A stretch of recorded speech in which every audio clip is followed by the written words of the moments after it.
Hi everyone, welcome to our How to Start a Food Business course. This is going to be a very comprehensive course on how to help you get started with your own food business right from the comforts of your home. Even if you want to start your business on a small scale, this course is definitely going to be really helpful for you. So if you're someone who really enjoys cooking and wants to earn some money out of it, then this course will tell you how.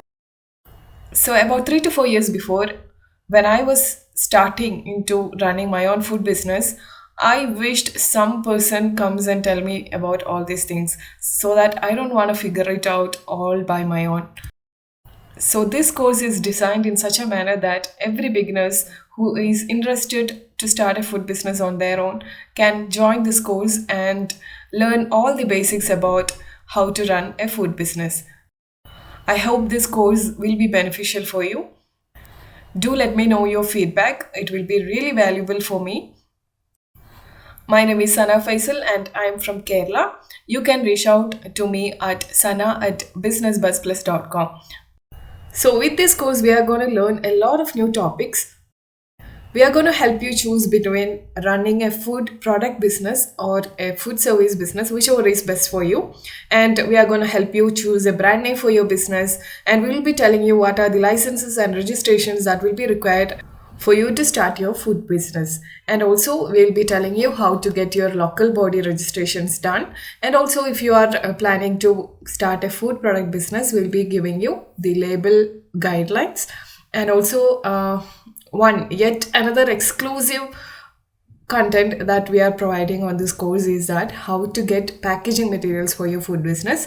That is, we'll be telling you where to find the packaging materials for your business purposes. Like if you want to start with the ready-made ones, you will be able to find it with our course contents. And also if you want to custom make your packaging materials, then this course is definitely going to cover that as well. We will also be telling you how to source raw materials for your food business, how to price your food product or food service. And we will be introducing 2 government organizations that will help you to deal with almost all of your business related enquiries or doubts. You will be able to approach these organizations in a very free manner and they'll be happy to help you out. Also, if you have no idea about GST registrations, we will be telling you what exactly you need to do in order to get your GST registration done. And also, if you want, you can even skip GST registration for the time being according to the requirements. We'll be discussing all that later in this course. We'll be telling you the basic details about package registration and also how to get your nutritional facts label, and also we'll be introducing Udyam for your food business. We'll be telling you how to get funding for your food business, and also we'll be discussing the marketing plans for your food business. So I just gave you a very quick overview of what we are going to discuss in this course. To make things easy for you, I request you to keep a pen and paper aside and you can note all of the important things that I am discussing throughout the video. So without any further ado, let's get started. Obviously, when you have decided to start your own food business, the first question that will be coming to your mind will be whether to choose between a food product business or a food service business. This video is going to cover the exact same thing. To make things easy for you, I'll be asking you to think of all those food products which you have made at home or maybe shared with your friends and family and have gained you the best feedback. If that recipe is something that you can whip up as a product, then definitely you can start creating it as a product, because creating a product and launching it is the best way to make a lot of money with less effort, I would say. If you are planning to start something as a service, it will demand a lot of your time and effort. Maybe if that signature dish is a biryani recipe, then you will have to provide it as a food service. In that case, you will be required to assist or maybe prepare it on your own in the initial period. So it will demand a lot of your time and effort to create the recipes again and again to serve your customers. But in case if your signature recipe is a cookie or a biscuit, then definitely you can think of launching it as a product. In that case, you can create your food product well in advance and you can serve to a comparatively larger customer base, and maybe you can even take it online and make it big. So I have discussed the most easy way to find the best food product for you to sell, which is that exact same thing that you can make the best way and is possible for you to launch as a product. And the next way is to know the demand through the necessity of your customers. Think of it in this way. Maybe you are living in a place where homemade cookies are something that people want to try out, but maybe something that isn't easily available. So people will be interested to give their kids homemade biscuits or cookies and even try out for themselves like sugar-free cookies or something like that. So you can try your hands on your food business by supplying to the demand. So that's yet another thing. That's the second option that I am giving you. And the third option is doing a market research. Just go to the local shops around you and ask for the most demanded products which are rare or maybe difficult for the suppliers to source. So as these retailers or wholesalers are the direct people who are interacting to the customers, they will be completely aware of what the customers are demanding and what exactly is missing in the market. So if you can have a heartful conversation with the local shop owners, you can tell them that you are planning to launch a food product business and you are not completely sure of what to make and what to supply. So I'll be just happy if you can tell me some product ideas which customers are coming and asking and you are not able to supply. So they will also be happy to source some products that customers are coming and asking so that they don't really miss the business as well. So that's going to be a win-win situation for both of the parties included. So that's about how to find the best food products for you to sell. Now let's discuss what are the best food services that you can choose from. And if your signature dish is something that is only and only possible for you to start something as a food service, or maybe you are not interested in a food product business and you are only interested in doing something as a food service, then again, two of the things are already something that we have discussed before. And the third one is that you can do a market research. And for doing that, you need to take a trip around your area of interest and see how well is the demand for your food product that you are planning to launch as a food service.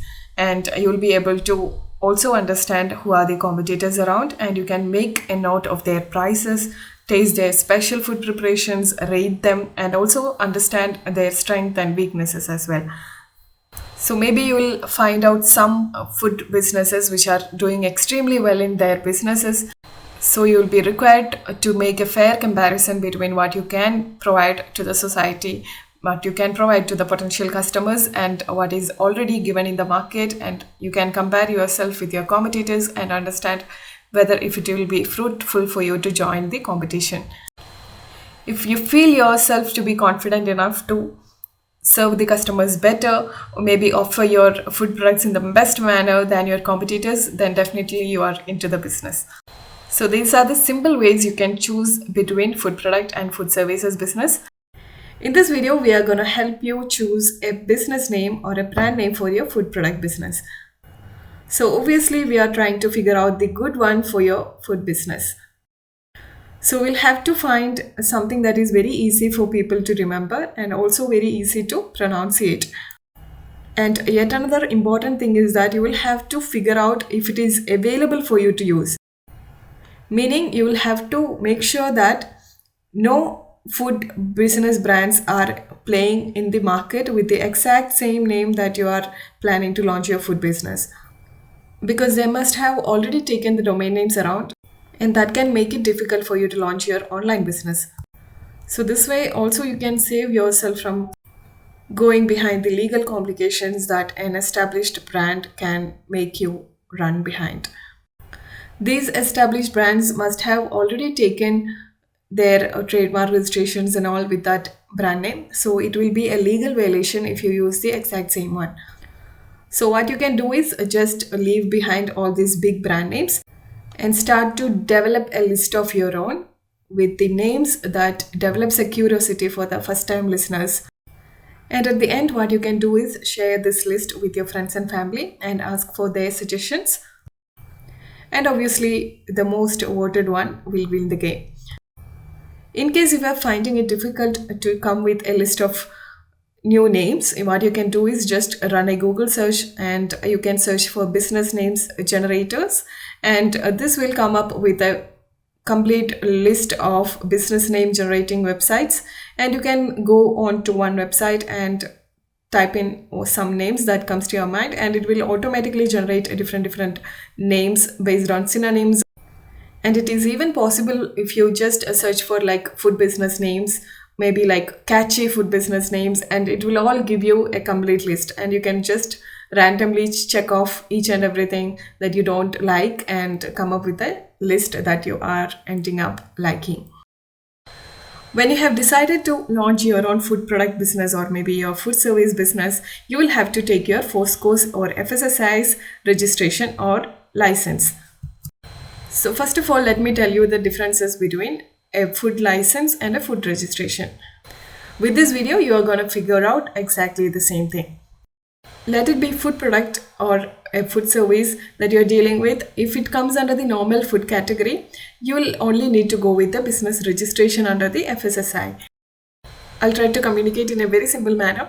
If your food business is something that is consumable by low to middle class people on a day-to-day basis, then definitely it comes under the FSSAI registration. If your expected annual turnover is 12 lakhs per annum, you can definitely go with the business registration.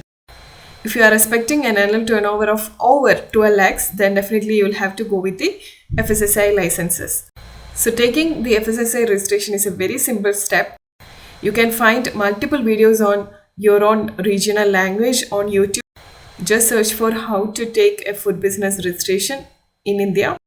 Or maybe you can even search for something like how to take FSSAI registration. And there will be a number of videos in your own native language. And you can easily take this registration with like 100 rupees per year. You can take your FSSAI registration for a maximum of up to 5 years on a single payment time. So you can take a registration of 500 rupees for 5 years, and you don't have to worry about renewing the registration every year. And in case if you don't want to deal with it on your own, or maybe like file an application on your own, you can take the help from service providers. They can charge you a service charge for their services, but it's a very simple application form, I can assure you that. And only the basic details will be asked. You will have to provide one of your ID proofs with a photo. You can provide Aadhaar card or maybe PAN card or maybe your driving license. And even your voter's ID is accepted. You can just take a photostat of both of the sides and put a signature on the copy. And also you'll need a passport size photo of yours. You'll have to sign on it, then scan it and upload it. So these are the documents that are required for you to submit in order to take an FSSAI registration. In mostly like 2 weeks of submitting your application, your FSSAI will be accepted and you will be given your license or registration. If you want to go with the business license, then you will be asked to submit a lot more documents. You will have to submit a blueprint of the factory or the outlet at where you will be running your food business. And also the food business license can cost you from 2,000 rupees onwards. And these are the charges for the government per year. So in case if you are taking your FSSAI registration for a year, make sure to renew it before it expires. So I'll be attaching some YouTube links by which you can submit your own application for FSSAI registration. The next thing that we need to do is local body registrations. So even if you want to start your food business right from your home, just with the FSSAI registration, it is absolutely fine. So in case if you feel the need to do the local body registrations because your food business is getting bigger and you need to get your local body registrations, you can reach out to your local body. It can be either the panchayat or maybe municipality or corporation, and that completely depends on the location where you stay. So all you have to do is just visit this office one day and let them know that you are running a food business or maybe you are planning to launch a food business.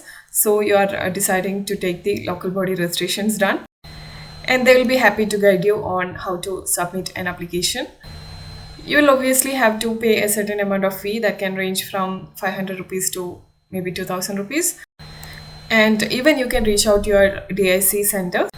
I'll be discussing more about DICs later in this course, so don't worry about it.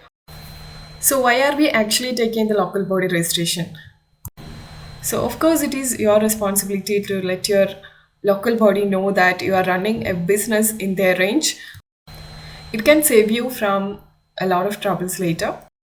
If in case a government official is popping up one day and asking you for some local body registrations, you can easily show off this document and remain stress-free.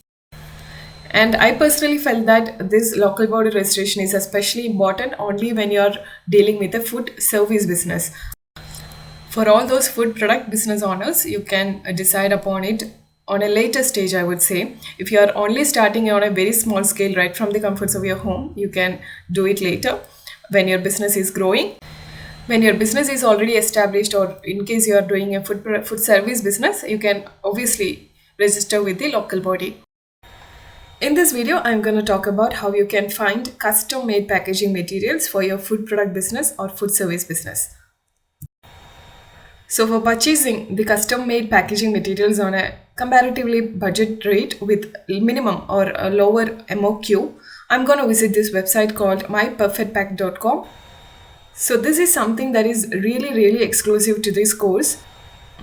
This content is exactly the same thing that I have been searching for all this number of years. This is absolutely useful for all the beginners who want to launch their business in a very proper manner with comparatively lower risk by procuring and spending money on limited number of packaging materials. So mostly one problem that you can come around with a food product business or a food service business is that if you want to launch your business in a custom made packaging materials, then definitely it's going to be a headache if you are dealing with suppliers and they are telling you that you will have to procure the packaging materials for a minimum of 10,000 units, or maybe for even smaller businesses an MOQ of 1,000 units will be a headache. So in that case, the proprietor or the business operator will be in a troublesome situation where they will have to launch their business in a proper way but not able to spend a lot of money for the same purpose as well. So in that case, all you have to do is just visit this website and figure out all the products offerings that they have. And you can choose the best one for your business and you can get them custom made for your brand name. Obviously, it can cost you a little bit high. If you are planning to launch your business in a properly well set up manner with a comparatively larger amount of money in hand, obviously you can go with bigger suppliers. But in case if you want to start smaller and you don't have a lot of money to spend, then the best option I would say is just visit this website and place your order with them. I'm no way in affiliate with this brand and I can assure you that. The main highlight of this website is that you can even place your order for just a single product. That is, if you want to just get a sample of how your packaging materials is gonna turn out. So in this case also, the packaging materials are going to be the same as how it will be if you are placing your usual order. But the delivery charges does not consider even if it is a single order or it is a order of 100 pieces or not. The minimum delivery charges will be applicable even if you are placing your order for a single unit. So what I have done is I have came across this website and I placed my sample order for one single unit of a stand-up pouch, and the packaging materials costed only rupees 13 or maybe 20 rupees per pack, but delivery charges I needed to pay like 100 rupees. So that's considerate, I would say. So packaging materials play a very big role in the customer's decision on whether to purchase the product or not. So you'll have to make it as attractive as possible. And that is the exact reason why I love this website. As I have already tried out this website on my own, I can guarantee you that the customer service was awesome and the product quality also was well and good. So let me just give you an idea of how to use this website. As I said, you will have to go to this website called myperfectpack.com and this will be the screen that you get. And as you can see, this is a first time in India type of a website that can help you place your orders with no MOQ. Just go to their products page and you will be able to see their wide range of products. You can choose whatever you want and go about it. You can choose the product of your liking and read the description before placing your order. So I'll just show you one product. And you can see the prices starts from rupees 3.19. You can choose the sizes according to your preferences, and also you can choose the printing options. You can choose it without printing. Maybe you can choose it with one side digital print, and that is only the front side, or maybe the back side alone.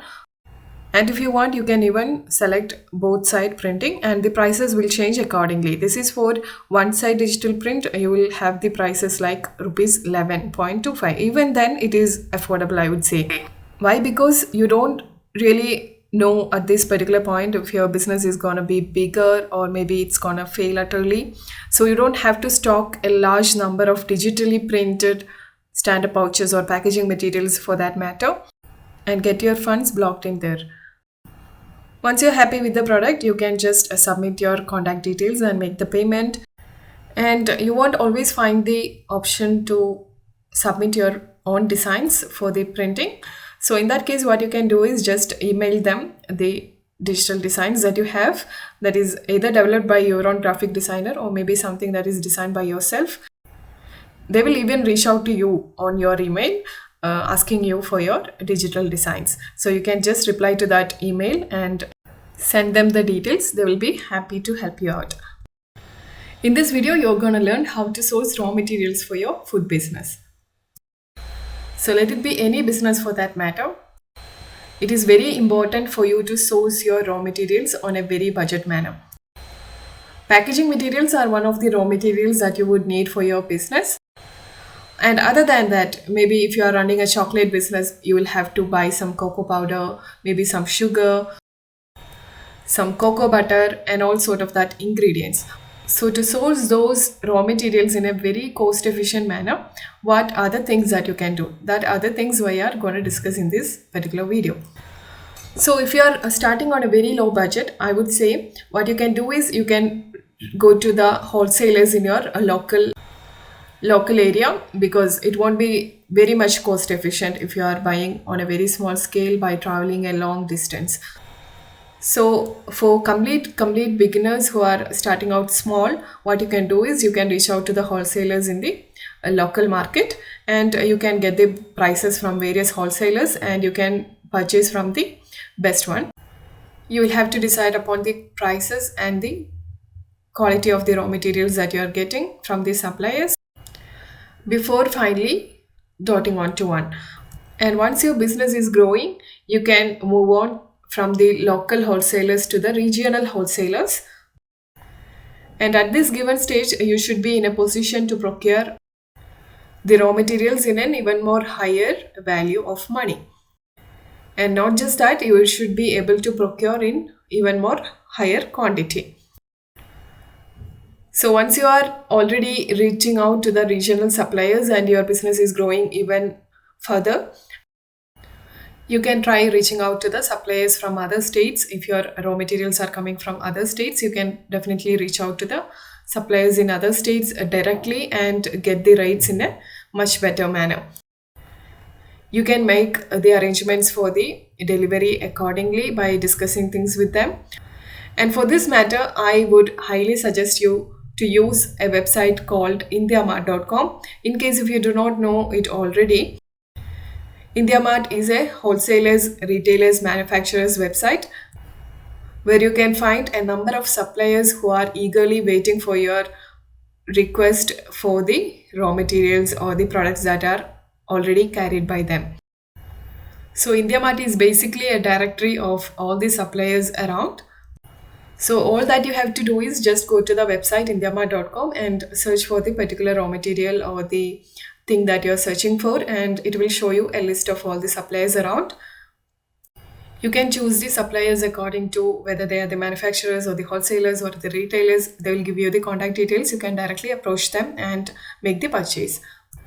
Make sure to ask for all the necessary information related to the product before you make the final purchase.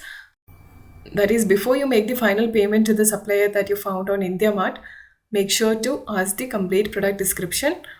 You don't have to deal with any troubles later on. So that's how you find suppliers online. So let me just quickly give you an idea on how to purchase from Indiamart, or maybe how to get the details of suppliers from Indiamart. So here I am on the page indiamart.com, and what you can do is you can search for whatever raw materials you are looking for in this search column. So suppose I am searching for soap materials, maybe like soap making molds. So I can search for that here.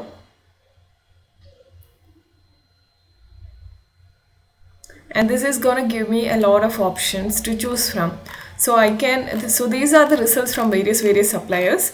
So what you can do is you can compare the prices. For some suppliers, they won't be explicitly giving you the price, and it will be showing like ask price over here. You can click over there and it will give you the mobile number or the contact details of the supplier. Whereas in some cases here, just like how you can see over here, the price of the product will be displayed explicitly. So what you can do is just click on the supplier's name. One thing that you always need to make sure is that the supplier has its GST number over here. You can verify this GST number on the GST portal.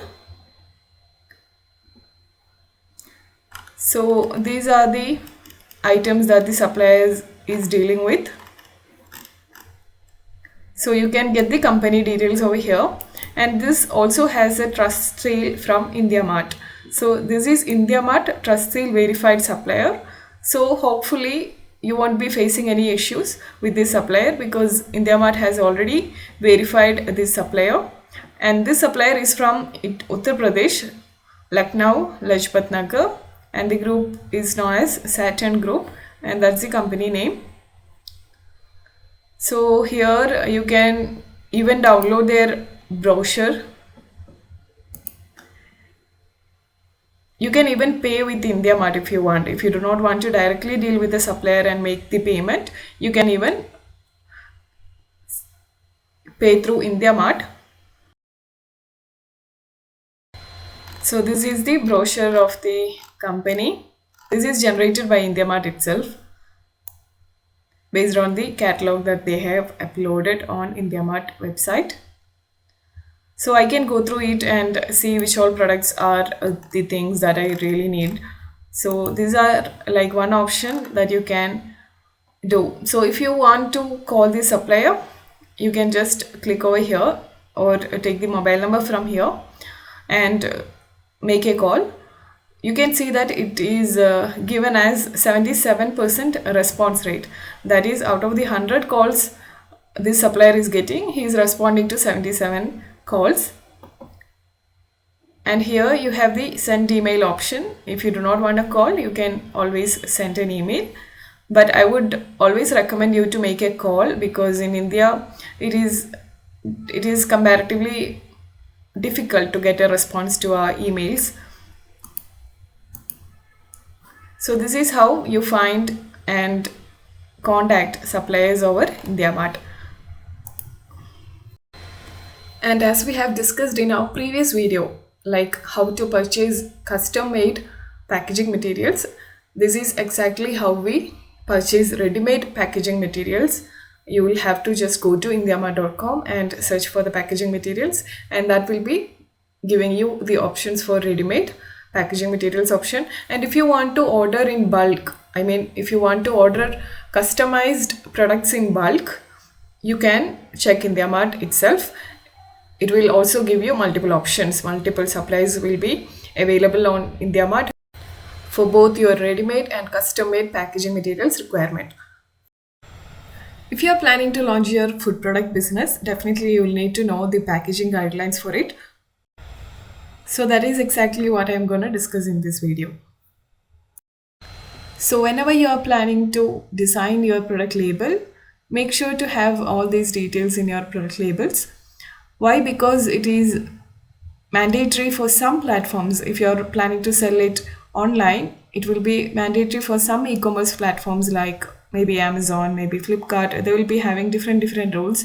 So this guideline will have all the necessities covered. It is extremely beneficial to do it right away when you are starting it out for the first time. Otherwise, you will have to redesign the labels over and over again just for adding some of the information that you have missed out in the previous steps. So obviously, when you are designing your product label, you will be adding your brand name, brand logo if you have one. And in addition to that, it is important that you use the product name. What exactly is the product that you have to explicitly mention. And in addition, you will have to give the ingredients list. And this is not mandatory. Ingredients list is not mandatory. If you are worried about giving out all the information about the ingredients that you have used in the food product, you can just give the key ingredients list. And in addition to that, if you can manage to get the nutritional facts information, which will be covered later in this course, if you can manage to give that, you can add the nutritional facts information on the product label. And obviously you will have to use the veg or a non-veg logo, that is whether your food product is a vegetarian product or it is a non-vegetarian product. Based on that, you will have to give the vegetarian or non-veg logo. As you can see in the bottom right corner of this screen, the vegetarian logo is completely green and the non-vegetarian logo is completely red. And in addition to that, you will be using your FSSAI logo along with the FSSAI registration or the license number. And you will obviously have to use the net weight of the product that you have packed, which is the quantity, and you will have to provide the maximum retail price MRP. And you can also give the customer care number or customer care address if you want. And also you can give instructions for use. If it is not a ready to eat product, you can give instructions for use. If your product is something that is like a dietary supplement, what you can do is you will have to definitely give the dosage of it. So it will be mandatory for you to add the dosage information on the product label. And in case if your product is something that has been manufactured in some other country and you have imported it, what you can do is you can give the manufacturer details as the company name and the company details that is overseas, and you can give your details as marketed by. In addition to that, obviously you will have to give your FSSAI license or registration number as well, and you can also give your contact details. Some people will be having allergies to peanuts, sesame seeds and all that. So what you will have to do is you will have to give allergens information in case if your product is using any allergy causing ingredients in your product. In addition to that, you can always give country of origin details. If you are manufacturing it in India, you can give it as a made in India product. These are all the informations that your label should contain. As I said before, nutritional information is something that is not mandatory. To generate nutritional label information for your products, it does involve some cost. So for complete beginners who is just stepping into the industry, I would suggest not to go with nutritional information. But in case if you are stepping out on e-commerce selling and all that, especially on Flipkart, this information is mandatory to be displayed on your product labels. If you are selling strictly offline only, you can definitely skip this information. As you can see on the screen right now, these are the nutritional facts information. So it is not mandatory. If you are extremely serious about your food business and if you can afford to generate nutritional facts information for your food products, then definitely you can go with it. Otherwise, you can always take it on a later stage. So that's about the product label guidelines. In this video, I'm quickly gonna tell you how to price your products effectively. Even if you are into a food product business or a food service business, you will have all this cost involved. And in addition to that, if you are selling on certain platforms, maybe like Amazon, Flipkart again, or maybe you're selling through your own website and you're using a payment gateway, you will have to pay a certain amount of commission. If you are running a food service business, maybe you will be enrolling on Swiggy, Zomato, and all that. In that case also, you will be paying a certain amount of commission.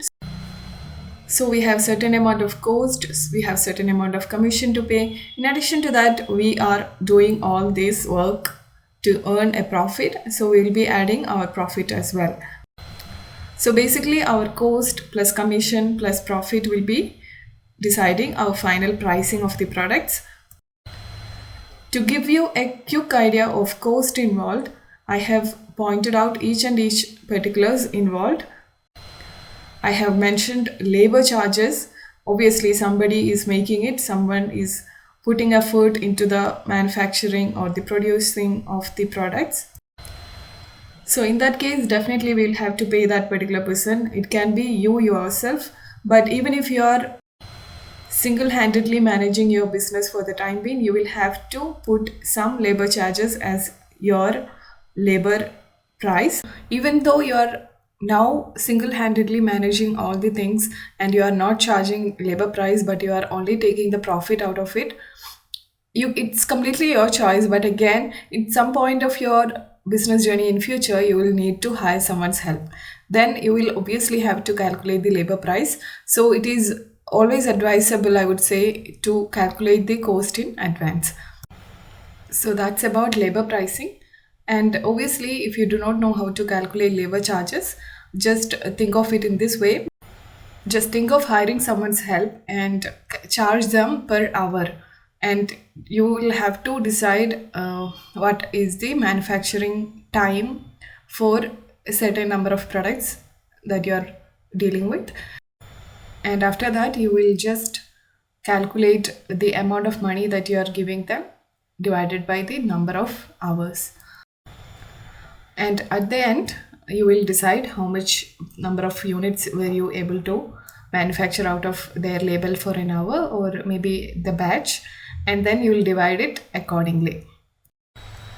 Then obviously we have our raw materials charges, or the list of ingredients that you purchase in order to make the items. And in addition to that, we will be adding up our packaging materials cost. And then if you are dealing with your business activities on somebody else's building, you will obviously have to pay rent. So in that case, we will calculate rent as well. And then again, we will have our electricity and gas charges. So this also we will calculate per batch how many products we were able to manufacture divided by an appropriate amount of the electricity charges based on electricity consumption. And again, we will also have to add our cost of cooking gas. In case cooking gas is involved in the process of manufacturing, you will have to add that as well. And in addition to that, if you are taking GST, we will obviously have to pay some tax. So in that case, we will have to add up that as well. And in case you are dealing with e-commerce and online sort of services, you might have to add the delivery or the shipping charges in case you are not putting it over the head of the customer. So all these will be our cost, and in addition to that, we will be putting our commission. If you are directly selling the products to your customers, you don't have to pay any commission to anybody. So in that case, you can sort it out in that manner. This chart is basically to give you a rough idea about all the charges that would be adding up to your product's pricing. Finally, based on the cost and based on how much you need to charge as your product's MRP, you can decide upon the profit. It is always a good idea to calculate your profit as certain percentage of the total costs involved. So when you come to the final pricing area, you can see that it's the total cost rupees 187, and we will add the commission for the time being as rupees 15, and then we will be adding our profit to these figures, and finally 270 will be our selling price or MRP. It depends upon you. If you want to charge it as MRP, you can charge it as your MRP, and that will be the end. Otherwise, you can charge even a higher amount, maybe like 299 you can set as your MRP, and you can make 270 as your selling price. That's also yet another option. It depends upon you. So this is exactly how you can calculate your costs involved, and based on that you can finally set your products prices. So this video is about the 4 licenses or registrations that you need to know before you get started. So the first and foremost very important registration that you need to know about running a food business is the FSSAI registration. I'll be getting into the detailed explanation of FSSAI registration later in this course. For the time being, all you need to know is FSSAI registration by FoScoS is the main authority of all the food businesses operating in India. Taking FSSAI is a very simple and easy thing to do. You can take the FSSAI registration all by yourself. You can just run a search on YouTube and there will be multiple videos coming across in front of you on how to take FSSAI registrations. You will only have to pay ₹100 for a year as government fees. But in case if you do not want to do it all by yourselves, you can ask somebody's help and you can pay them just the service charge. There are multiple service providers for taking FSSAI registration. But I can assure you that it is a very simple process. You can just submit an online application and it roughly takes 10 minutes to submit the application. We will be discussing all that later in this course. The second thing that you need to know about is the local body registration. That is, if you are living in Panchayat or if you are living in corporation or if you are living in municipality, you will have to register with this local body. It is just a process to let the government officials know that you are running a business. We will be again dealing with it later in this course. The third thing is the GST registration. GST registration is optional. It is not at all mandatory, especially if you are not dealing with anything that is online. If you are planning to do or planning to sell through e-commerce platforms, it will be mandatory for you. Otherwise, until you reach a particular amount of annual turnover, you can just do not even think about GST registration and you can go with the daily activities of running your business. You will have to reach a particular amount of annual turnover and that depends on which state you are from. Maybe for Kerala, if it is 20 lakhs per annum, for some other states it can be 30 lakhs. So that completely depends on which state you are from. Until your business sales revenue reaches that particular amount of annual turnover, you are not liable to take the GST registration. We will be dealing with GST registration later in this video. And the last license or registration that you need to be aware of is the packer license. This is particularly important if you are running your business offline. If you are running your business online, exclusively online, you don't need to take packer license. It's not mandatory. Nobody asks for this one actually. But it is always good to have this one because it can be mandatory, especially if you are running your business offline. I am from Kerala and here I can take the packer license either offline or by submitting an application online. So that also completely depends on which state you are from. So FSSAI registration, as I said, it can involve a cost of ₹100 per year, and local body registrations can be somewhere from 750 rupees or 500 rupees to 2000 rupees. GST registration you can take at an amount of rupees 350 to 500. That completely depends on the service provider. If you are doing it by yourself, it is completely free because we don't have to pay anything to the government as for GST registration. So the amount that I said, like 350 rupees to 500, is the service charges that somebody else may charge you in case they are doing the service for you. And again, for packer registration, it can cost you like rupees 750, and that's the figure that I am aware about here in Kerala. So these are all the registrations and licenses that you need to be aware about. So before you hit the business, I would suggest you to go through as many videos as possible to gain you a thorough understanding of all these licenses or registrations that are required. This will help you a lot in the long run.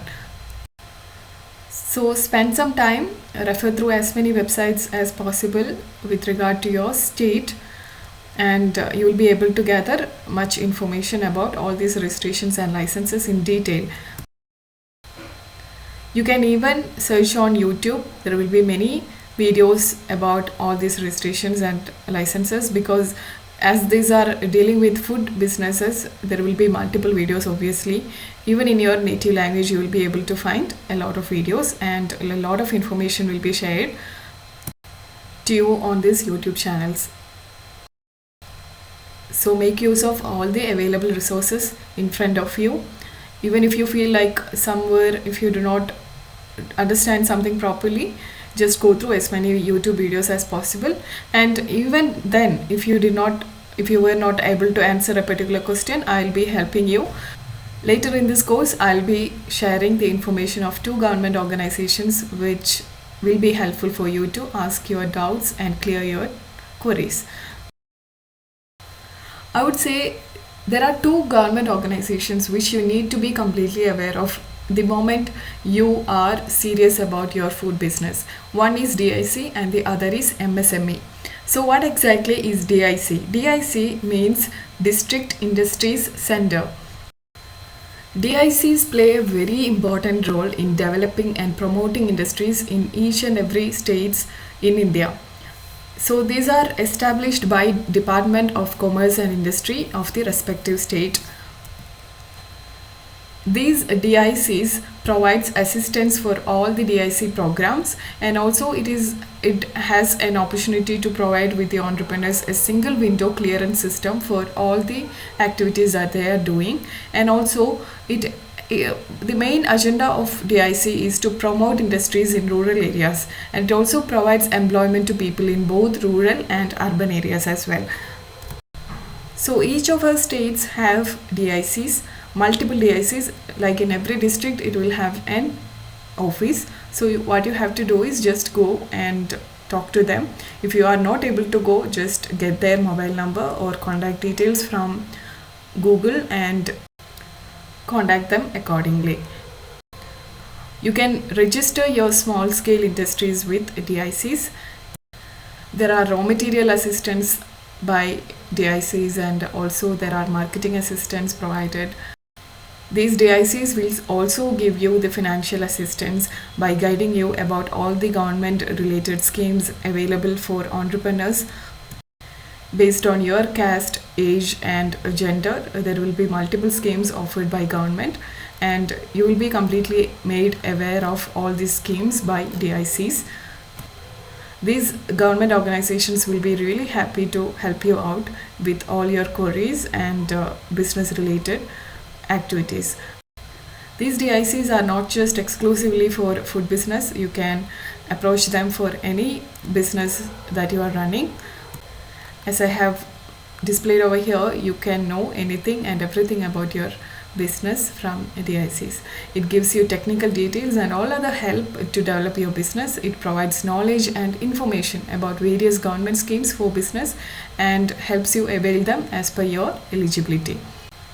So you can reach out to your district industry center for more guidelines on how to get started.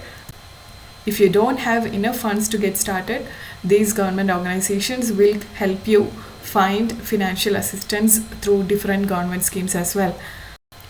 You must have heard about Prime Minister's Employment Guarantee Program, that is the PMEGP program, and the Mudra loans and all that. So the DICs will give you a clear-cut idea about how to create your project report, how to submit your application for all these schemes, and how you can avail the loan in order to get started with your business idea. So if you want to hear me about sharing about my experience visiting DICs or MSMEs here in Kerala, I have visited DIC office one day, and that is in Thrissur, and they have been like very helpful when it comes to getting your business doubts cleared. They will also give you the financial assistance as well if you are eligible for it. They are truly interested in helping you out with your business idea and working it out for the nation's development.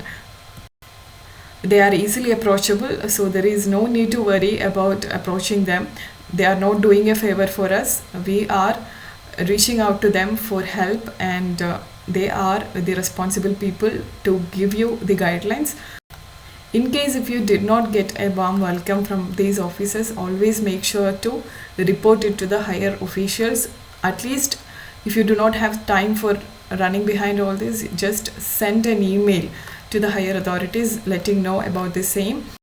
In my experience, they have been all wonderful officials eagerly waiting to help you out. They have even added me in their WhatsApp group to share all the informations about the schemes regarding the government exhibitions that will be conducted as in sooner time and all that.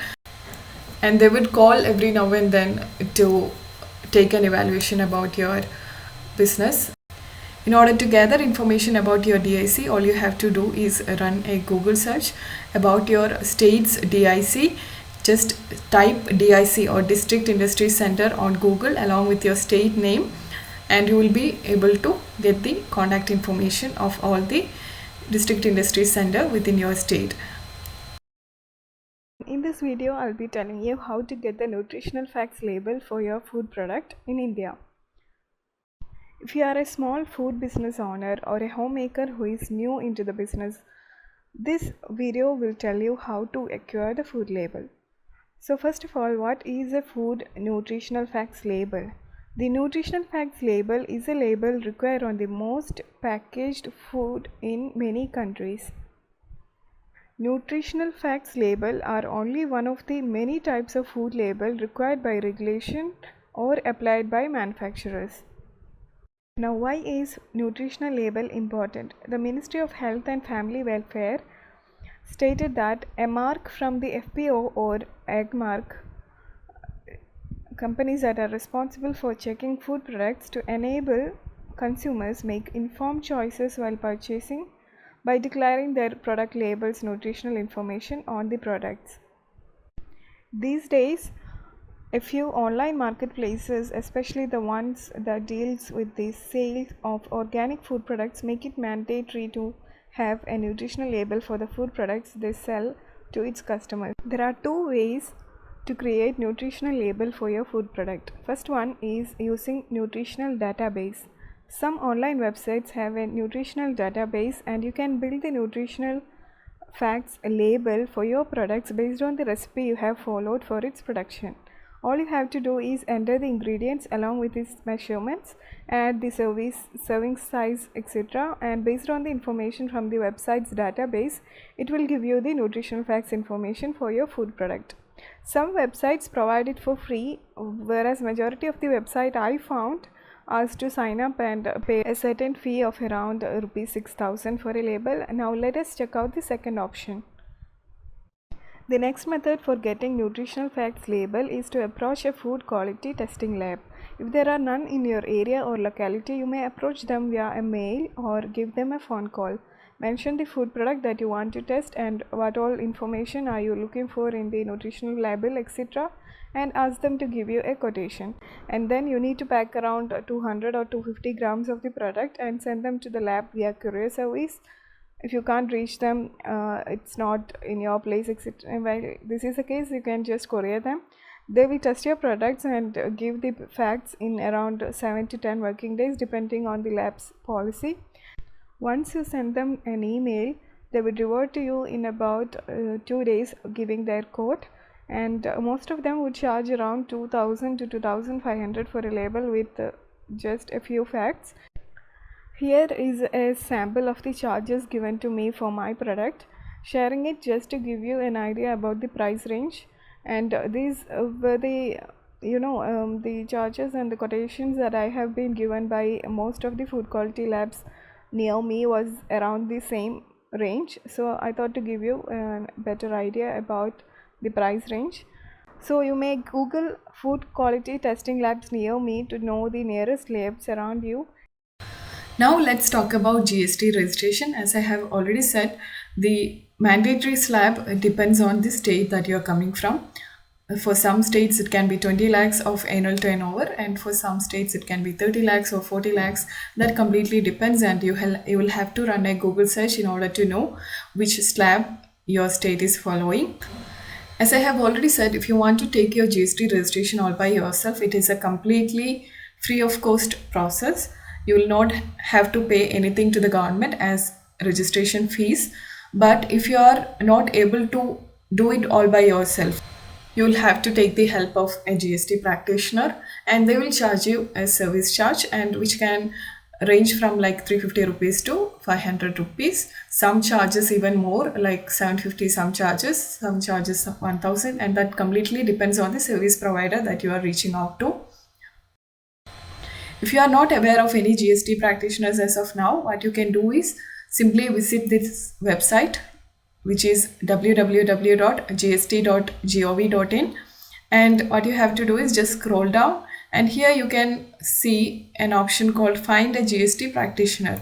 Just click on there, and here what you can do is just select this option, name or area, and here you can give the state. Once you have selected the state, district, and enter the pin code, what you can do is just run a search, and you will be able to find the GST practitioners near your area. You can find their address, their email ID, and also their mobile number. Just reach out to them, reach out to any of them, and you can get their prices. Maybe you can maybe you can even call all of them and get the codes on how to take the GST registration, how much is the rate that they are charging, and you can do a fair comparison and give the work to the one that you feel is feasible for you. So one thing that you should definitely know about GST registration is that it is not just a simple registration that you do and forget about. You will have to pay GST every month or every quarter. Depends on how often do you want to file it. You can either file it regularly, like per month, or you can file it per quarter. When you are filing GST, the amount that you have collected as GST selling your food product or food service will be paid to the government as GST. Yet another important thing is that you will have to file your GST returns even though you have made no sales in a particular month or a quarter. It is very important that you do this. You will either have to file nil returns in case of no sales during the interval. If you have made sales also, you will have to file your GST. It is very important. If you don't file your GST on time, you will be attracting fine, penalty, and interest. This interest, penalty, and fine are the last thing that you need to deal with in case of GST, because it accumulates per day. Even if you make a due of 1 day, you will have to pay the fine of it. So it is very important that you do not forget the dates of filing your GST. If you want to file nil returns, you can do it on an SMS. You can find multiple videos on YouTube about this. Just run a Google search. And about filing returns properly over the sales that you have made during a particular interval, I would always suggest you to go with a GST practitioner, especially if you are a beginner who have no idea about taxes. So these are the things that I wanted to say about GST registration. Always have a thorough understanding of GST registration in case you are planning to take it for your business. Always refer to the YouTube videos or the links that I have been sharing with you below all these videos. It will be beneficial for you. If you are planning to launch your food product business, definitely you will need to know the packaging guidelines for it. So that is exactly what I am going to discuss in this video.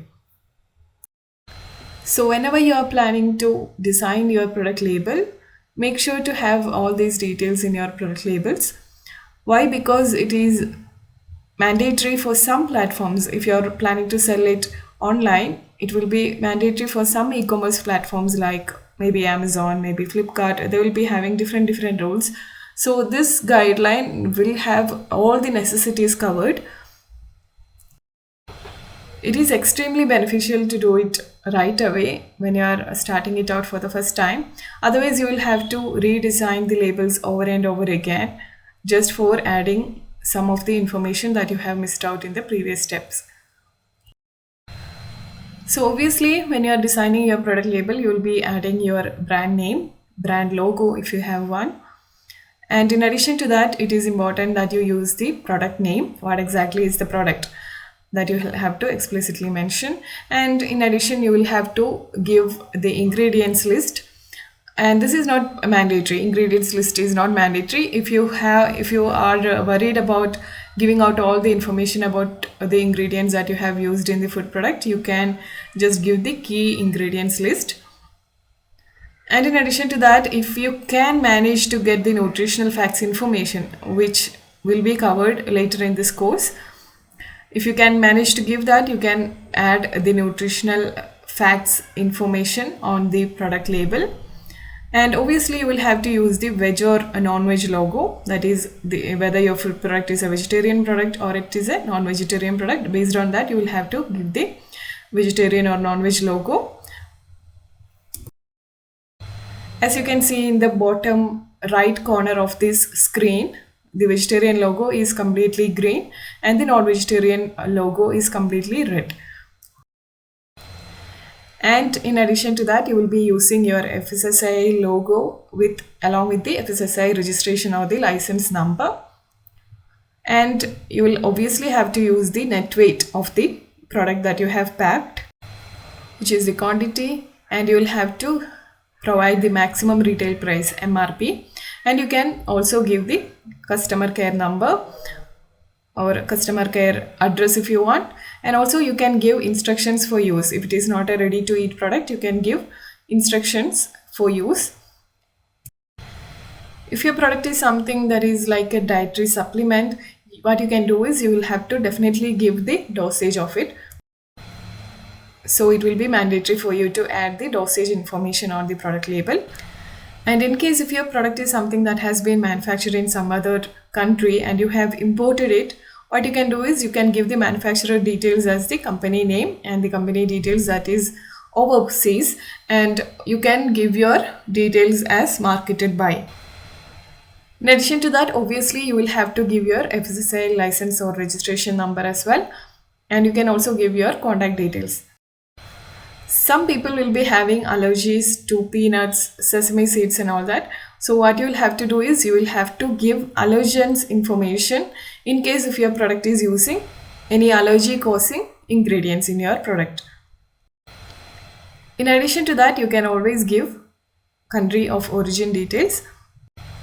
If you are manufacturing it in India, you can give it as a made in India product. These are all the informations that your label should contain. As I said before, nutritional information is something that is not mandatory. To generate nutritional label information for your products, it does involve some cost. So for complete beginners who is just stepping into the industry, I would suggest not to go with nutritional information. But in case if you are stepping out on e-commerce selling and all that, especially on Flipkart, this information is mandatory to be displayed on your product labels. If you are selling strictly offline only, you can definitely skip this information. As you can see on the screen right now, these are the nutritional facts information. So it is not mandatory. If you are extremely serious about your food business and if you can afford to generate nutritional facts information for your food products, then definitely you can go with it. Otherwise, you can always take it on a later stage. So that's about the product label guidelines. In this video, I'm going to roughly give you an idea about the marketing plans that can be used for your food business. With this video, I'm just trying to give you a basic understanding of all the available opportunities in front of you for developing your food business. Obviously, there is no strict or clear-cut rule that you should be following each and every one. You can take it as per your liking and as per your preference. I'm just giving you all the idea about how you can develop your business. You are always free to take the right decisions for your business, and you will be the only person to take the right decisions for your business.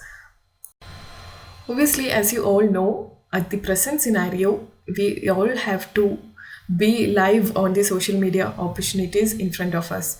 Whether it be YouTube or whether it be Facebook or whether it be Instagram, you need to make good use of it. It is very important that you make people aware of your brand and your products and the quality of your products, etc. And for that, the very easy and best opportunity in front of you is using the social media right way for your brand.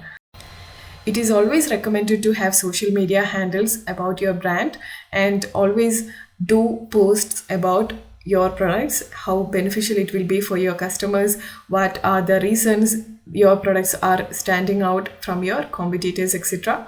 Let people know about it and always showcase your products through social media handles. Let them know about the benefits of your products. Take it as a platform to display all the reviews that you have gained for your products. Obviously, the positive ones you will have to showcase it and share it with your prospective customers in order to gain or in order to develop an interest among them for your products. It is very easy to create social media handles, but it is very difficult to manage them regularly. So plan your social media content effectively, and if you find the need for it, collaborate with social media influencers to gain a very quick interest among your prospective customers for your products. Even if you are starting small right from your home, you can make use of social media effectively in order to gather an interest in your products. It is a very cost-effective way to develop interest for your products. It is very easy to create a hype for your products through social media. Even if you wish to run paid ads over the social media, they will be almost always on your budget itself. You can run an ad as for little money as rupees 100. So that doesn't matter. So when it comes to social media handling, always make sure to put out the best images or the best videos that you are able to take regarding to your products. It is very important because images are the first thing that people look at. Images or the video quality is the first thing that people look at when it comes to social media or when it comes to online selling. So it is very important that you take this seriously. Only then you will be able to generate sales in an appropriate way. The second option that you can make use of is e-commerce selling, which is exactly what this website is about. You can easily get your products on Amazon, Flipkart, Meesho, Carrefour, Noon. Even you can sell abroad, not just in India. So that is the scope of e-commerce selling. You should not be restricting yourself to selling in India itself. You can see bigger dreams and sell overseas. For selling on these e-commerce platforms, all you need will be your GST number and your bank account details. We have exclusive courses on selling on e-commerce platforms on our businessbuzzplus.com website itself. You can go through it if you are interested. And obviously, we have our offline selling method. You can reach out to the shops and get into an agreement with them to display your products and sell it to the customers. Obviously, you will be giving them a certain amount of money as commission. But it is very important that you keep up with them on a regular basis. Maybe you will be interested to keep it over a particular store for the first time, and later you may forget about it. So don't do that. Always get customer feedback from your shopkeeper and always be regular with them. Be serious about the business that you are doing with them. When it comes to beginner brands, shopkeepers often complain that they do not keep up with the updates of it regularly. Meaning you might be initially very much interested about running your business, making it big and all that, but later you may lose interest. So do not let that happen to you. Make sure you are up to date when it comes to the updates about your products that you have kept on various stores in offline. Take a notebook, make note of all the number of units that you have kept in a given store, and always make sure to reach out to them about the updates of your product, whether your product is moving, what is the customer feedback, whether people are coming and asking for it again, what do people generally talk about your product. This is something that is very important for you to improve your product as such. Getting the customer feedback is a very important step in product development, so make sure to take note of it as well. With regard to the short-term business plan, when you are starting out on your business, what you'll have to do, create a short-term business plan, and also you'll have to create a long-term business plan. So with regard to short-term business plan, these are the things that you need to be completely aware of. You will have to figure out how much you will have to invest for your business and how you will be raising these funds if you do not have this capital already in your hand. Also, as we have discussed before, you will have to be aware of all the licenses and registrations that you will be taking as of the initial step. And you will also have to set an idea about how to acquire the initial customers, whether you will have to sell online, whether you will have to sell offline itself, and all those things. You will also have to find someone or a proper supplier to help you get the packaging materials or the raw materials for your business. I'm also sharing with you a medium-term business plan, and here what you have to make a plan of is that where do you see yourself in 3 months. You will have to find an approximate figure of how many units you will be able to sell in 3 months, or how many units you want to sell in 3 months, how much profit you will be making in 3 months. It is always easy when you have a plan, you can reach the goal easily. If you do not have a plan, it is more likely that you reach nowhere. So it is always recommended to have a plan. So just keep yourself from jumping into something blindly and having to reach nowhere. Again, you can even set plans for expansion on a very small scale. Maybe like if you're only running your business offline as of now, maybe in 3 months, if you see a potential in running it, taking it online, you can do that. So if you feel like doing so, you may set the plans for it accordingly. You can also set budget allocation plans, like how to source money for expansion and growth, maybe the schemes that you can go through, and what can you make better when it comes to getting the customer opinions and making the necessary actions regarding the same in order to better develop your products and better keep up with your food services.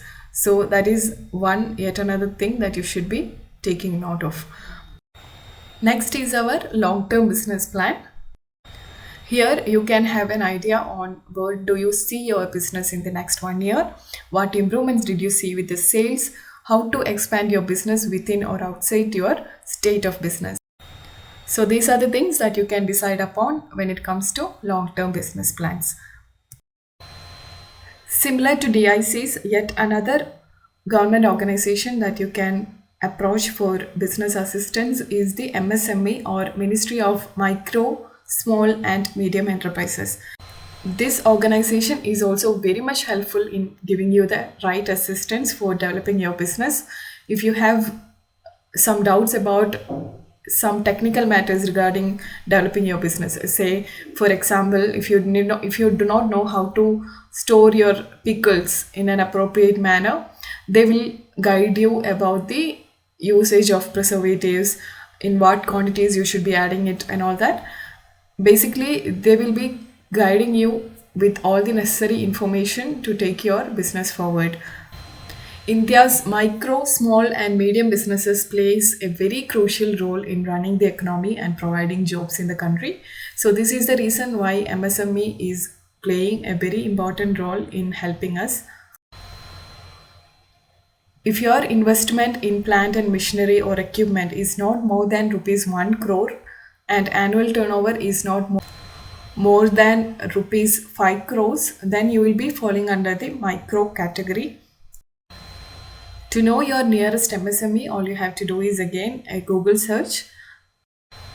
Type MSME space your district on Google and you will be getting the results. You can approach them via their contact details. You can either talk to them over phone. They will be happy to guide you with the contact details of various other organizations as well. So I remember I have approached my MSME in the district for a business related inquiry, and they were happy to help me by providing me the contact details of a research person. So that's the kind of help that they are offering. So make sure to make optimum use of all these government organizations to build your business. In this video, I'm going to take you to the udyami.org.in website. Let it be any business, this website is going to be very helpful for you. So this is the udyami.org.in website that I have been talking about. The first thing that you can do is register on this website. So as you can see, this has multiple solutions to your business. You can see how to start rasgulla making business. It will give you complete guidelines, how to make pani puri making business. And similarly, it has videos on almost all of the industries. And you can even get professional episodes, which will be payable. But even then, you have an online opportunity to gather more information about what you need to know. See, if you want project reports of certain industry, you can even get it directly. It will give you a guideline on how to develop your own project report based on your own business idea and investment. So all you need to do is just register and download the project report with regard to the industry that you are interested in, and just make the necessary changes. Don't just download and submit it accordingly on PMEGP portal or any other business loan purposes. You will have to make your own changes, and that is very important. We have multiple schemes as well, and it is all displayed over here. You can go through whichever schemes you are interested in. So I'll just log in because I have already created my account with them. This portal also offers free orientation program, that is 2 days free orientation program with regard to the industries, and it also has 30 days education program which is payable, and also the 365 days enterprise program which is also payable. It will give you a certificate and you can use this certificate in order to avail the benefits of various business loans. So I have logged into my account.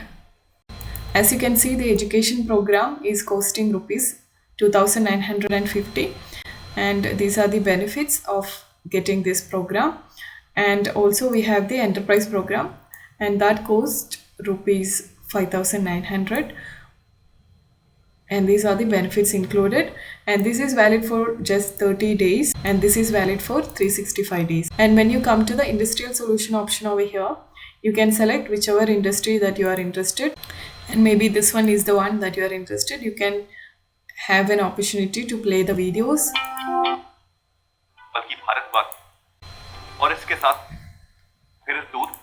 It will give you a detailed idea about running your business.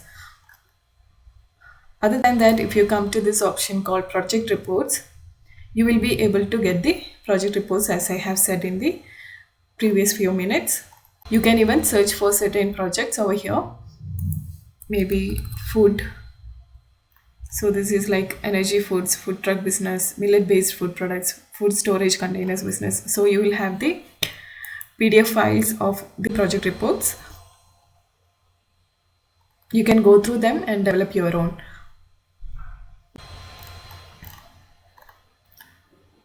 And these are the upcoming webinars on various topics.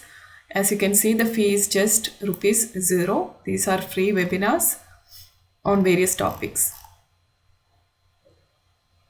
So try to make optimum use of all these things. They also have a YouTube channel, which is an extremely important resource for all the business operators, I would say. If you are running into a food business, definitely you will have multiple business ideas just from browsing through this YouTube channel. It will not only give you the business idea, it will give you right guidelines about running the business properly. It often makes videos on a particular industry, right, by visiting a particular company operating in the industry. If you can play a video, you will definitely know more about it. You should be definitely checking out this YouTube channel, and if you check the community tab of it, you will also get to know about as you can see, such free webinars on food packaging and multiple topics will be made available in over this community tab. So you can visit them once in a while and you will be able to get into these workshops. Recent updates from them. You will also get notifications about the webinars that they regularly conduct over regular intervals with successful players and government officials. I have attended multiple workshops based on this. So here we have a video to register for free live webinar on multi, pickle and sauce. You can check the description box to get the link to join the webinar. To attend the webinar, all you need to do is just click on the link. The date and time of the webinar will be clearly mentioned, and enter your first name, last name, email ID, name of the city, phone number, and the type of industry that you are interested. Once you enter all this information, you can just click on register and you can attend the webinar on the given time and date. You might be wondering what exactly is Packers registration by legal metrology. Measurement plays a vital role in trade practices, intending to maintain transparency and clarity in the business and resolve the ill effects of the weight and measurement legal metrology came into effect. So basically, any person or entity who deals in pre-packed goods must be registered as a packer or an importer with the director or controller of legal metrology in the concerned jurisdiction. If you make or produce or create a commodity, then you are a manufacturer. A packer means any person or firm that prepares any product in any packaging container or other containers and in containers suitable for selling either in retail, wholesale or otherwise. The term pre-packed refers to a product that is not purchased by the buyer and is packaged in a box regardless of the type, closed or unsealed, to ensure that the item contained is of a certain quantity. So when you have a claim that you have packed this particular product of 500 grams, you need this packer registration. So let us know the process for packer registration. Department of Legal Metrology issues registration certificates to all packers, manufacturers and importers for any product packages. These registration certificates have a certain validity. However, in case of modification, the licensee needs to apply for amendment of certificates. So let me quickly take you to the process of getting a packer registration. The first step is registering or creating an account in the Legal Metrology website for online application. And after that, obviously, you will have to log in with valid credentials. And after that, you will have to select the most appropriate license type under the Apply for New License link. And then you will have to fill the online application form. You will also have to upload the required documents as and when asked. Once you are done with the draft of the application, you will have to tap on the Preview tab to verify and confirm the application form once again. Next, you will have to submit the application. Now you will have to tap on the preview to secure the printout of the submitted application form. Next, you need to submit self-attested photocopies of the uploaded documents and applications form by going to the appropriate office in your area.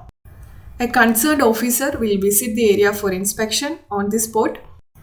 You can either make the payment for the new application form online or you can pay it offline. After the thorough inspection by the concerned officer, you will obtain the electronic copy of the license. If you need to make any change on the registration certificate, it can be made known to the registrar in writing with a charge of ₹100. So this is the process of taking Packers registration. In this video, let me discuss some of the funding schemes available for you to build your business. So first thing is approach DIC or MSMEs. These organizations will have all these schemes lined up for you. So all you have to do is approach them and they will tell you which is the right scheme for you. And other option is to approach banks directly and ask for schemes or loans available for entrepreneurs. If you have been good at your sales revenue with the business, and also if you have been like a regular employee, you are likely to get an interest from the banks to offer you a loan. It's always the best to ask for a loan when you have some sales revenue happening in your business. With DICs, there will be many schemes for new entrepreneurs. That is, when if you do not have enough capital to start out, these DICs will help you with the schemes for the same. And yet another option is to pitch your idea to your friends or relatives if they are interested in your business idea, and if they are finding that your business will be fruitful in the future, they can invest in your business as a partner. Or even if they are not interested in a partnership, you can borrow some money from them to fund your capital. So that's also one idea to fund for your business. Especially if you are having some friends and family members who are regular employees of a certain firm, they might be interested in investing their excess amount or investing their savings into something that is more beneficial in the future. I can share my own experience. When I started up, I had many friends around me who were interested in investing into my business ideas. So that's like one opportunity in front of you to avoid paying a lot of amount as interest to the banks. For almost all of the business bank loans, you will have to prepare a project report and submit that with them. One thing you have to keep in mind is that you will have to keep a sum of at least 3 months working capital in addition to what you have been planning to keep up as your initial investment. Which means that maybe you are interested in setting up your business for rupees 2 lakhs, and that can be your investment. So initial investment can be 2 lakhs, and in addition to that, I would always suggest you to keep at least 3 months working capital as an addition to it. So if your working capital for a given month is rupees 20,000, you will have to keep an addition of 20 into 3, which is 60,000. And this will be helpful for you in the long run, especially if your business is not doing really well in the establishing period of 3 months. Then this amount will be a complete backup for you. Even if your business isn't generating this amount, you can run your business. An amount of 3 months will be sufficiently enough for almost all of the small scale businesses.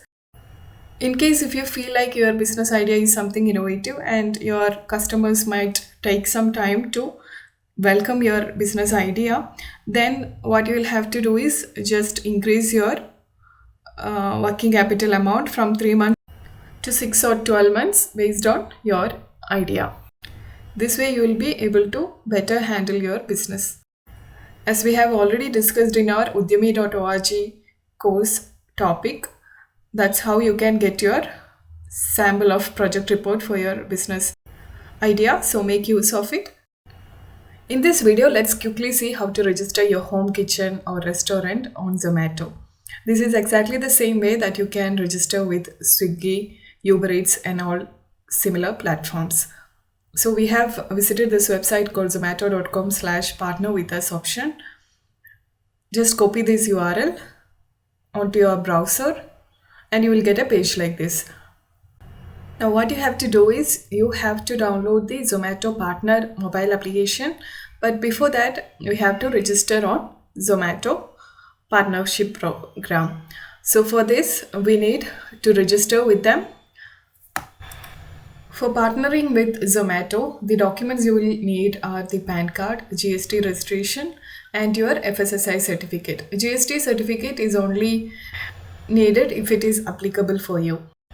And partnering with Zomato and creating a restaurant page on Zomato is free of cost. You need not to pay an extra amount for this purpose. So if in case you have your own set of delivery boys to deliver your food items, you can use both yours and Zomato's delivery fleet simultaneously to increase the network of your delivery radius, which means you can serve more customers from different areas. So for Zomato, there will be certain limitations if at all you are not living in a city area.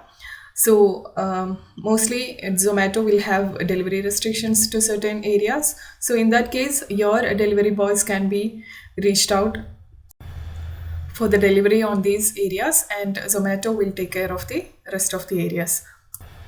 So the next question is, what happens if the average order value of Zomato orders is very low?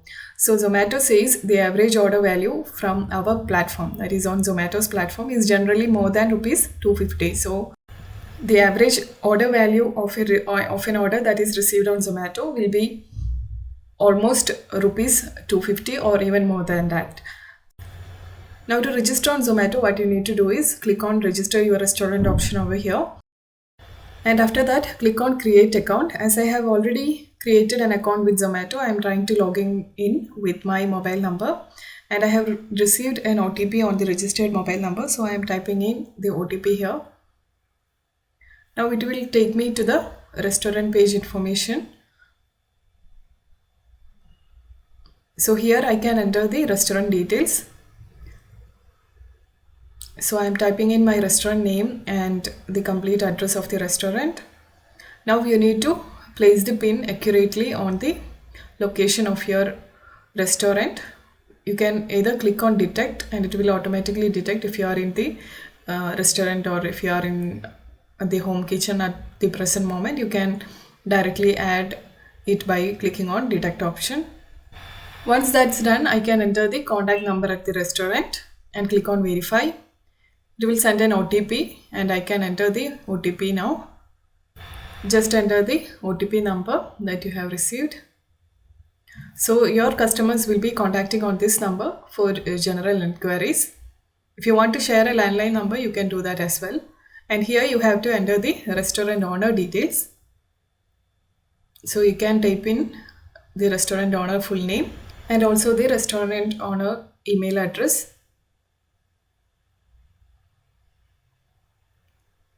Once you do that, you can provide the mobile number. If it is the same as what you have entered before, you can just click on the same as restaurant mobile number option and you can get the notifications if you want. Click on next page and here we can select the establishment type. If your restaurant is only providing dine-in options, or if it provides delivery only option, or both, you can choose it accordingly. If you don't want to register your establishment for online ordering, you can just click on dine-in only option. That is when your customers will have to visit your restaurant physically in order to enjoy your food. And here you can select whatever keywords are the best matching for your restaurant. So everything that you serve, you can select from here. And next you need to enter the restaurant operational hours.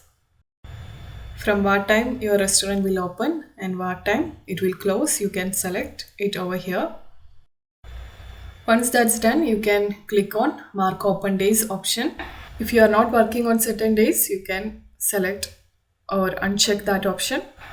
I have clicked on next. So this is the next page. You need to upload the restaurant images. This is optional. You can do it if you want, and you can also upload food images. This is also optional. So for the time being, I am skipping all this. You can see our step 1 is completed. Restaurant listing details, we have submitted it. Now their team will verify the details and update once your page is live on Zomato. So once the page is live, they will let you know. Now this is our second step. So here general restaurant information is asked. They are asking if you are referred to this platform through a Zomato representative.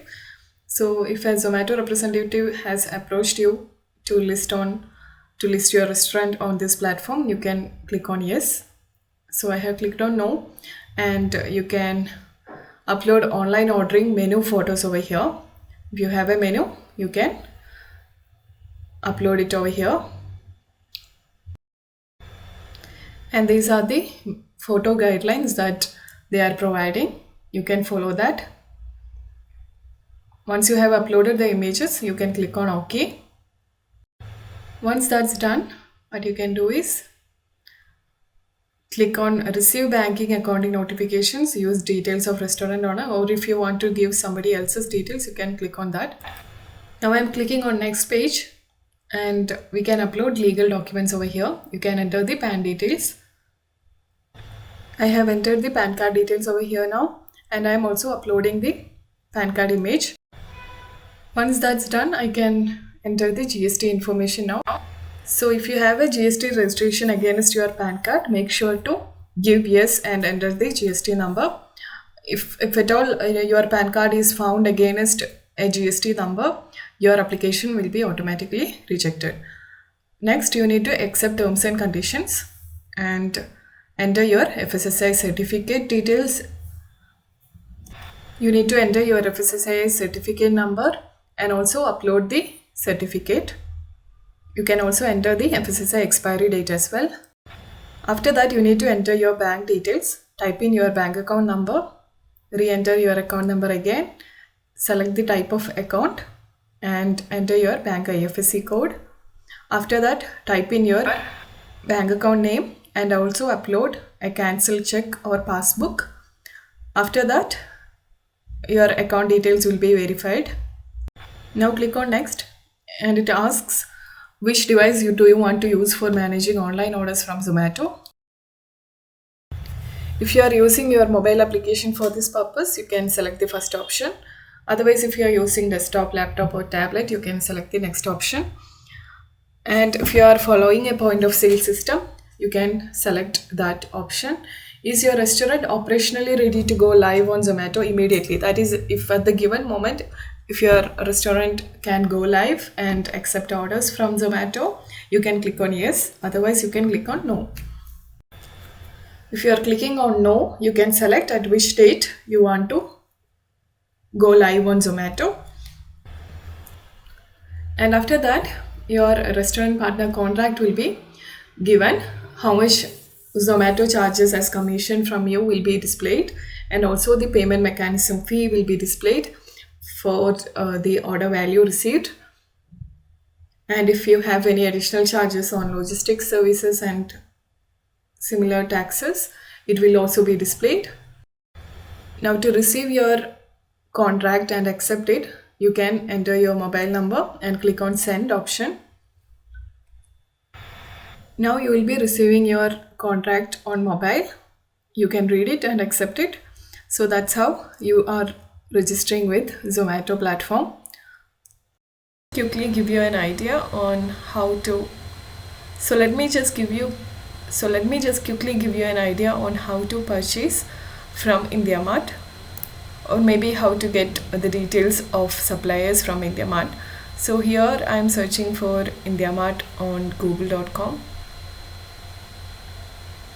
So here I am on the page indiamart.com, and what you can do is you can search for whatever raw materials you are looking for in this search column. So suppose I am searching for soap materials, maybe like soap making molds. So I can search for that here.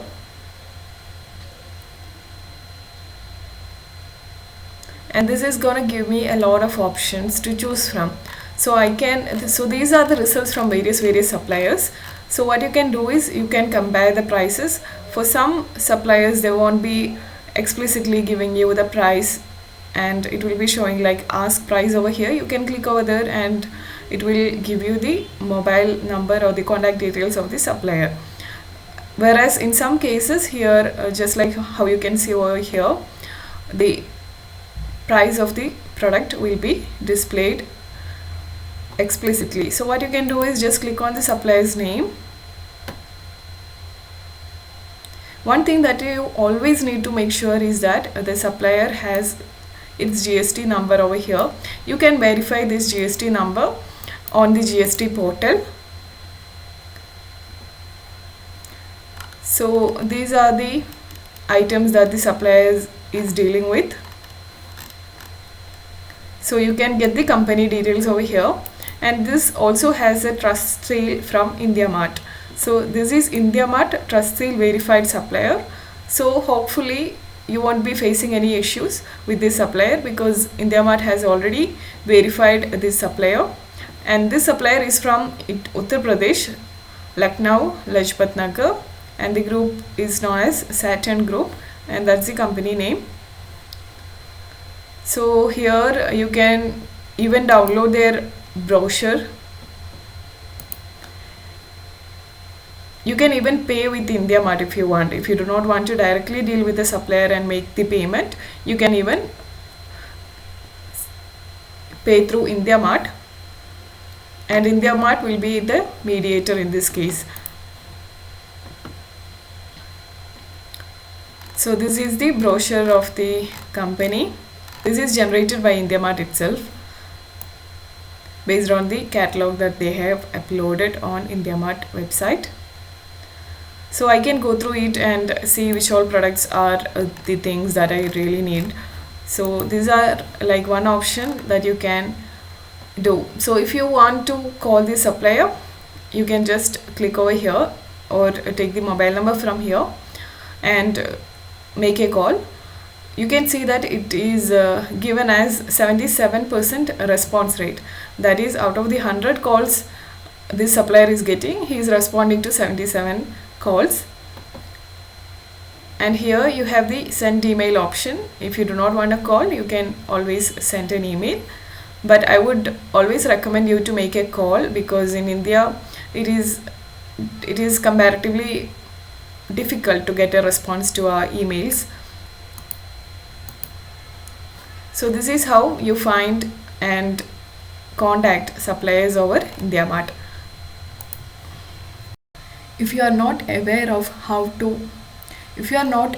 any GST practitioners, what you can do is just visit this website called gst.gv. If you are not aware of any GST practitioners by now, what you can do is you can visit that website. If you are not aware of any GST practitioners as of now, what you can do is just visit the web. If you are not aware of any GST practitioners as of now, what you can do is simply visit this website, which is www.gst.gov.in, and what you have to do is just scroll down, and here you can see an option called Find a GST Practitioner. Just click on there.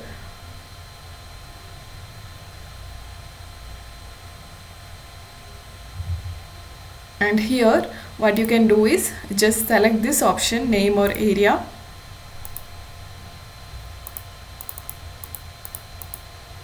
and here you can give the state and you can enter the pin code.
Once you have given the district and pin code, you can run a search and you will be able to find all the GST practitioners nearby your state and this pin code, and you can get them their details over here, their mobile number and also the email address. Also their practicing address will be given here. their qualification also will be given here, their enrollment number or the GST transaction. Once you have selected the district and also entered the pin code, once you have selected the state, district and entered the pin code, what you can do is just run a search and you will be able to find the GST practitioners near your area. You can find their address, their email ID and also their mobile number. Just reach out to any of them, and you can get their prices. Maybe you can even call all of them and get the codes on how to take the GST registration, how much is the rate that they are charging, and you can do a fair comparison and give the work to the one that you feel is feasible for you.